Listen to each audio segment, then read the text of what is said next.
Hello, good morning everyone. And today is very special day to me because I will talk about a book that I love, a book that showed me a lot of things that I don't did not know about religion, and it took me in a spiritual adventure. It's speaking about the to share experience and feelings with the story of a book. It's kind of difficult to say it. It's not so common, but I get this from the book that I will speak today. The book is it's called Siddartha, and it was written by Hermann Hesse. uh, I have read a lot, some books of Hermann Hesse, and he have a specific style. All the books are about spiritual mystery and uh, fiction stories. But this book it's a little bit similar, but at the same time it has some different points from his regular work. I will give you a context of the context of the book, because it is important to understand the basics about Hinduism and Buddhism. The book it will talk about the main character called Siddhartha and his best friend Govinda, and Quixote, uh, El Quijote de la Mancha, he will take an adventure, and I believe the author take the inspiration from this classical book, El Quijote.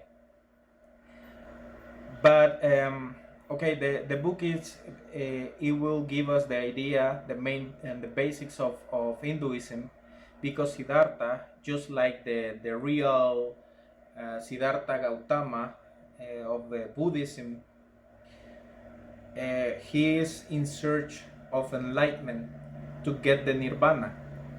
These two concepts are very interesting because it's something that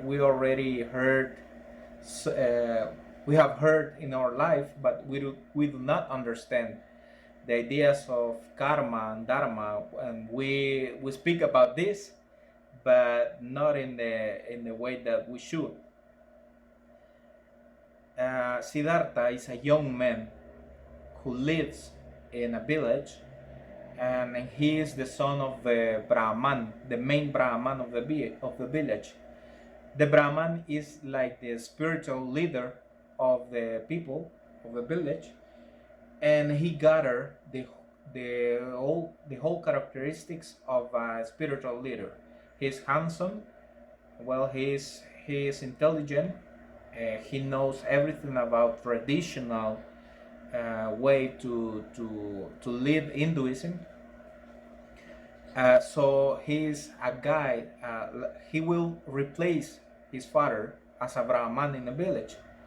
He have the future assured, but he will not be satisfied with this, and he will try to find his own path, just like the real Siddhartha Gautama did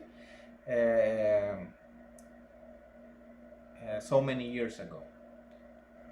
But I will try to summarize a lot of the most shocking, or to me the most important adventures that Siddhartha did through the whole story, because at the end of the story Siddhartha he will find his own path, not in the way that he believed, but he will do it.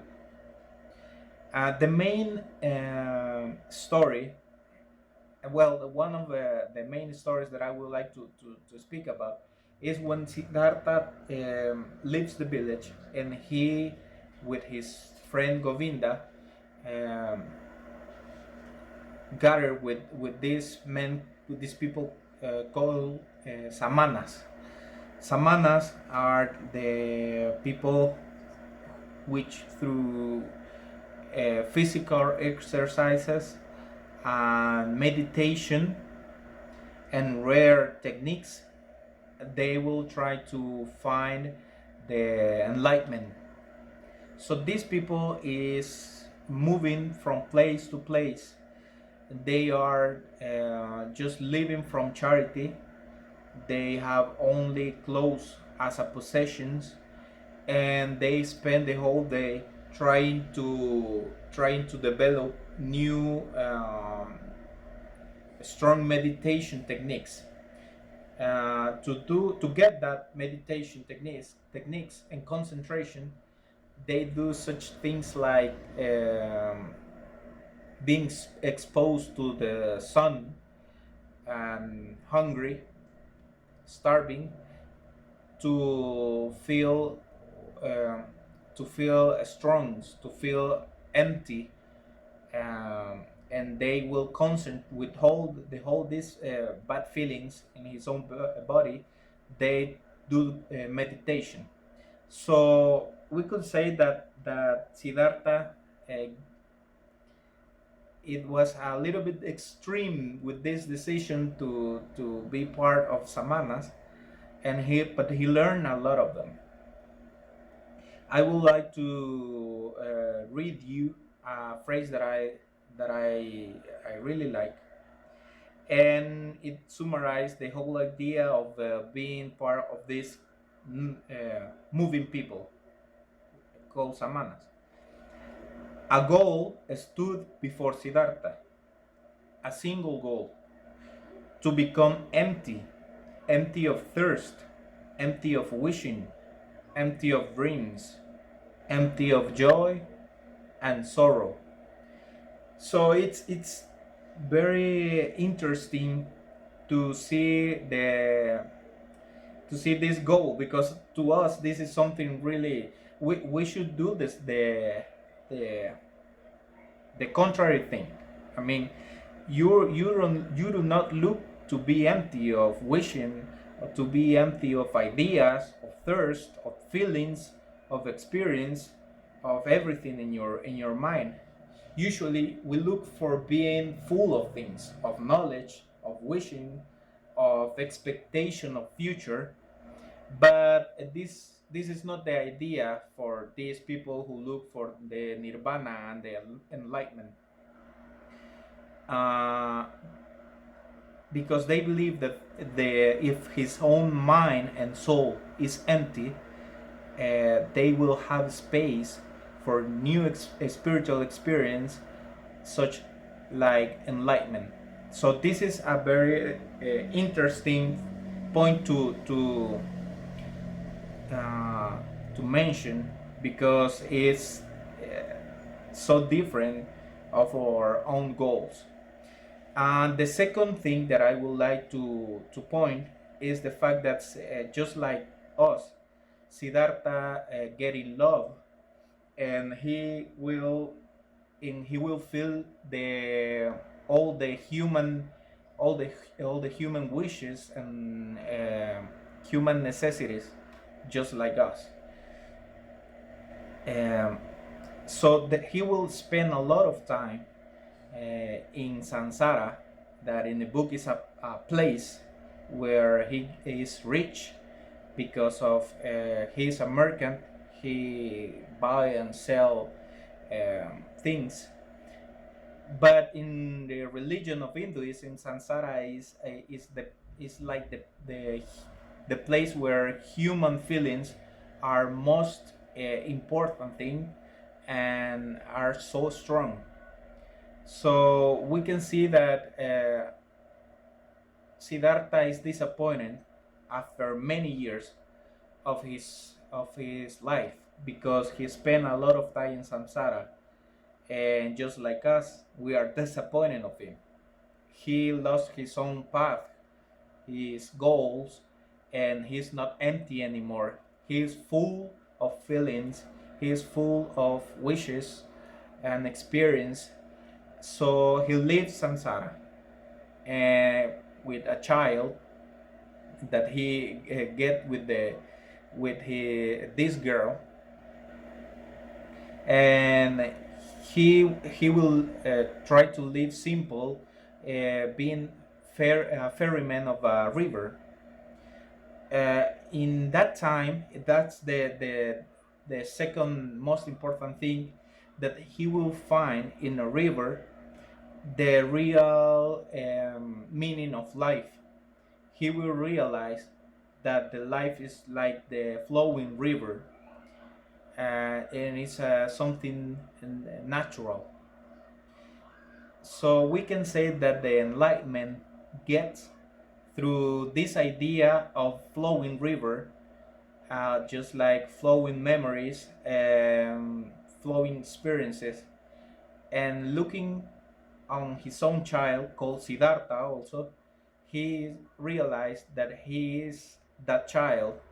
So he is this old man, but he is also the child, and he is also his own father, the Brahman of the village, that perhaps he is already dead.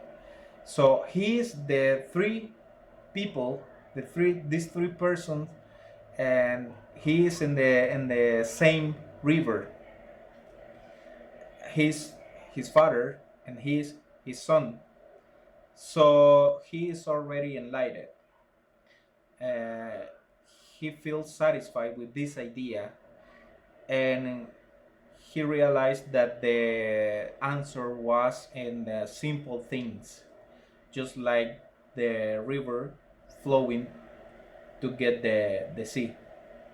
The sea is the nirvana, is the Brahma, is the Om idea. So just like the river, he will get that eventually. It's not necessary to get so effort.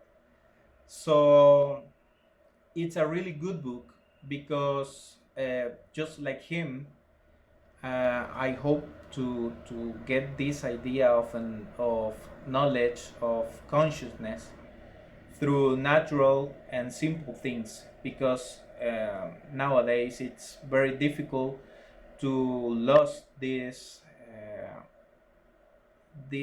focus on real and interesting and important things, facts of life, of nature, because we are surrounded of technology, and it's great to have this kind of books that give us the idea of of a goal that he eventually will reach. Thank you for paying me your attention, and goodbye.